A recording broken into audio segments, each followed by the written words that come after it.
Hey, salut tout le monde, aujourd'hui on se fait une petite vidéo pour que je vous présente comment ça marche en fait les histoires d'événements de calendrier dans le plugin Shipwars. Alors déjà, pourquoi j'ai créé ça? En fait j'ai créé ça pour une petite raison toute simple. Une fois aux alentours d'un Noël, je sais pas en quelle année, je me suis dit c'est que j'aimerais quand même bien faire des événements pour des moments dans le calendrier, voilà, à nous, tout simplement. Par exemple à Noël, faire en sorte qu'il neige. Par exemple à Pâques, faire en sorte que vous lanciez des œufs par exemple, ou même durant le 1er avril, faire un petit truc dans le code qui fasse un peu rire et voilà, qui soit sympa. Donc l'idée voilà, c'est de faire des événements en fonction du calendrier de l'année, tout simplement. Et pour ça, je me suis dit, c'est quand même agaçant d'à chaque fois regarder en plein milieu du code que si on est à telle date, c'est pas très propre, etc. Donc on va créer quelque chose de plus propre et de plus synthétique et qui vous permette aussi à vous de créer vos propres événements de calendrier.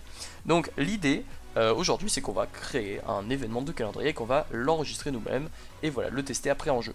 Donc là, vous voyez qu'on a, j'ai créé le package calendar, donc c'est pas pour rien. On va ici dedans venir y créer une nouvelle classe.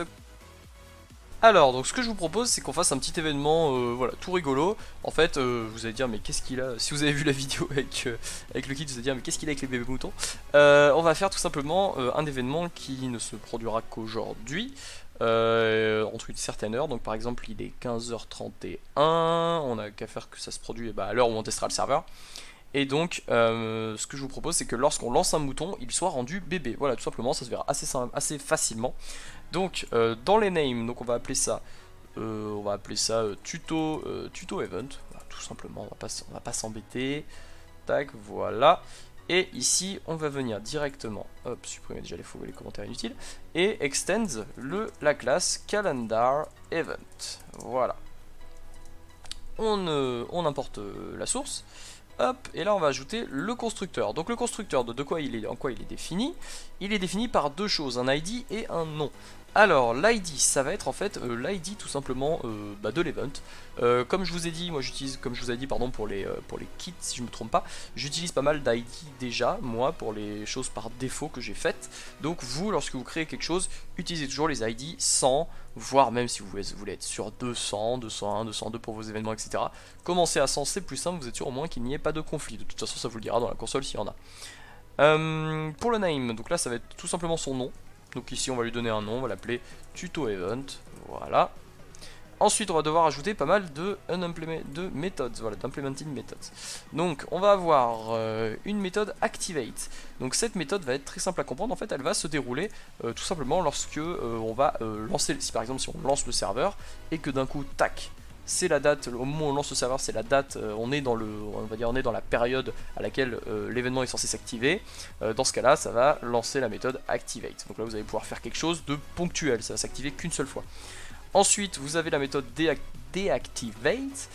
Donc la méthode deactivate, elle va être aussi utilisée, plutôt appelée qu'une seule fois lorsque on va sortir de la période à laquelle l'événement doit être activé. Donc elle va voilà, être lancée qu'une seule fois pour désactiver l'événement. Ensuite, on a la méthode getEndDate et la méthode getStartDate qui vont être des méthodes très intéressantes pour nous, vu que c'est celles qui vont définir en fait notre date de fin et notre date de début. Alors, on va commencer par la date de début qui est juste en dessous. Donc là, vous voyez qu'on doit renvoyer une date de type calendar. Donc pour cela, on va commencer par créer notre calendar. Donc calendarcal égale calendar.getInstance.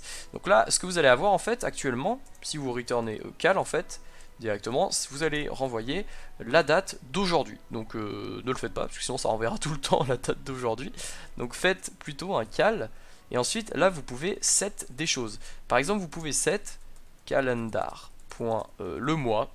Mince, pardon, le mois. Et là, vous pouvez mettre, par exemple, calendar. On est au mois de juillet. Donc, July. Voilà. Donc là, déjà, je set le mois à juillet, tout simplement. Vous pouvez set aussi l'année si vous voulez, year, mais ça de toute façon, par défaut, déjà, ça a déjà été mis sur notre année à nous.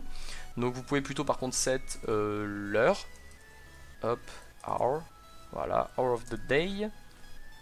Donc là, on peut set ça à, il est quelle heure? Il est 15h35, donc on set à 15, voilà. Vous pouvez ensuite set les minutes. hop, les minutes. Vous pouvez même set après jusqu'aux nanosecondes hein, si vous voulez. Mais c'est pas l'objectif pour nous, on a qu'à mettre à 40 minutes, je pense que c'est à ce moment là qu'on va essayer sur le serveur.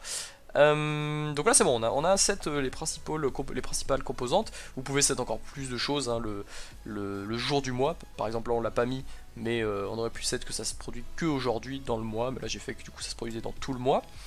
Et ensuite pour la end date, donc là on va reprendre exactement la même chose. Sauf que là on va s'arrêter pas à 15h40 mais à 15h, on va s'arrêter à 15h41, soit une minute après. Voilà, tout simplement.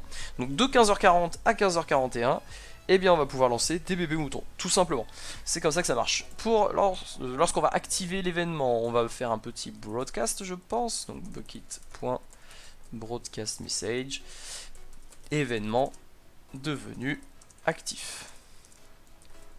Simplement, et juste en dessous donc vous avez le plugin si vous voulez activer des tasks en fait, c'est pour ça que je vous mets la possibilité d'utiliser directement le plugin, donc mon plugin, l'instance de mon plugin qui va lancer l'événement, événement devenu inactif. Voilà, une fois que vous avez créé votre événement, alors il faut savoir plusieurs choses. Il faut savoir déjà que la classe Calendar Events implémente les listeners, et donc vous allez pouvoir activer des listeners durant vos événements, tout simplement.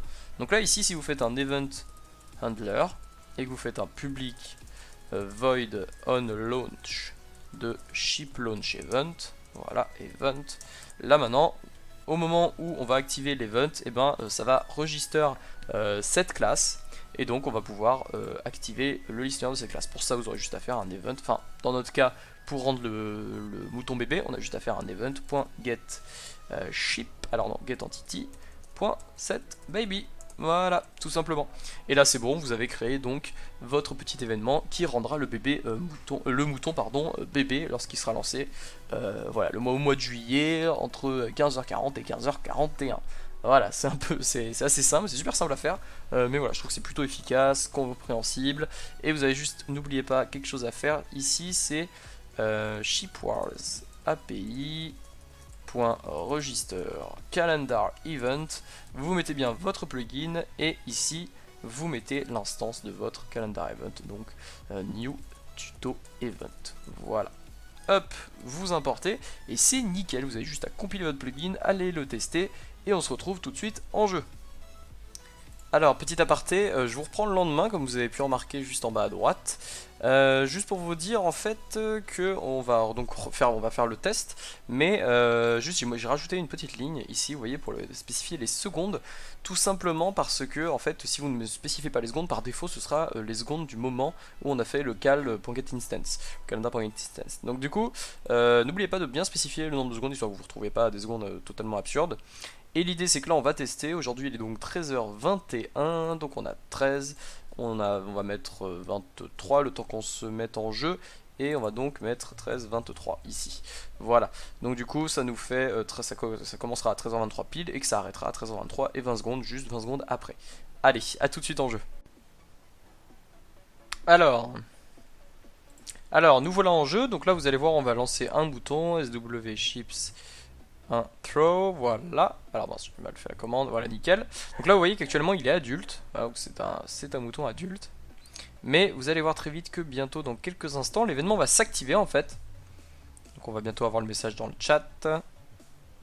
Voilà, donc l'événement est devenu actif comme c'est écrit.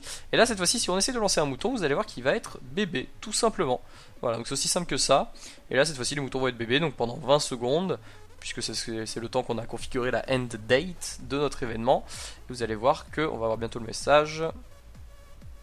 Voilà, l'événement est devenu inactif. Donc à partir de ce moment-là, les listeners ont été désenregistrés. Là maintenant, lorsque vous lancez des moutons, ils sont bien adultes. Voilà, tout simplement. Donc j'espère que cette vidéo vous aura plu. Voilà, c'est une petite vidéo assez facile à reproduire et ça vous permet de vous présenter donc comment ça marche les calendar events. Sur ce, on se dit à une prochaine vidéo. Allez, ciao ciao.